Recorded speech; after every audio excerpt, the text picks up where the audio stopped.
So I actually made this cake for one of my sweet friends for her birthday, and she wanted something fall and wanted something apple. So how could you get more fall and apple than an apple upside down cake? So this is my recipe. This is what I came up with. I'm excited to share it with y'all.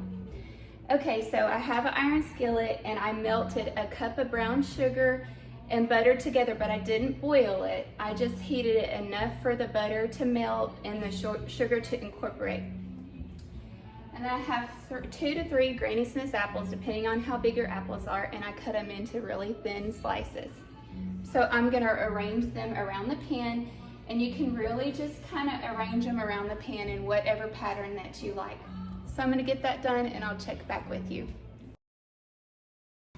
Okay, so I've got the apples arranged and I made a yellow cake mix just like the box says, and I like to use the cake mixes that call for oil for this recipe. Okay, so to that, I'm gonna add a teaspoon of vanilla,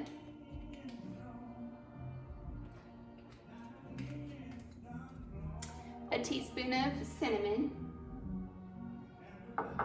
and a half a cup of applesauce. Okay, I'm gonna get that mixed up.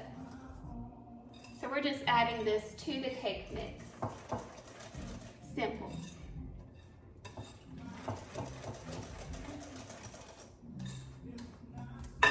Okay, and for my apples, I like, just for a little essence, I like to sprinkle a little cinnamon over it.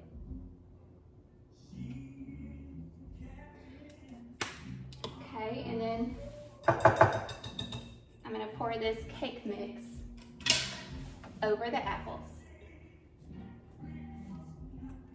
Just kind of pour them evenly over. This is very similar how I make my pineapple upside down cake. And this is actually where I came up with this recipe. My dogs are barking.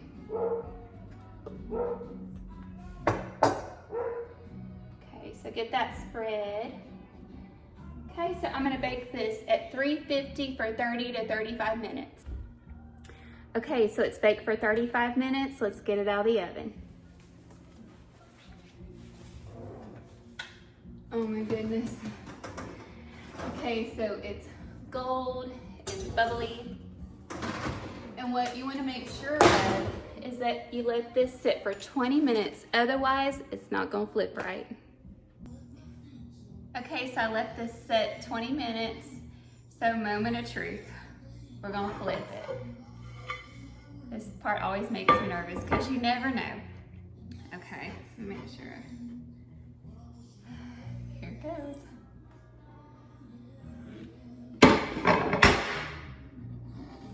Oh yeah, oh yeah. Okay, see, it all came out clean. But I have learned over the years, so let me give you a few tips. Make sure you use fresh, like brown sugar. Make sure it's not old.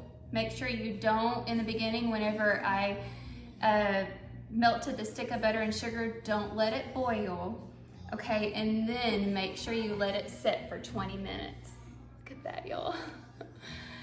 Okay, so I'm gonna let this cool. And then I like to cook this in an iron skillet because it just makes the edges crispier, and as it cools, the edges are gonna set and be a little crispier. You can make it in a 9x13 pan if you don't have an iron skillet, but I'm gonna let this cool, and I like to serve it with caramel sauce or ice cream, whatever you like.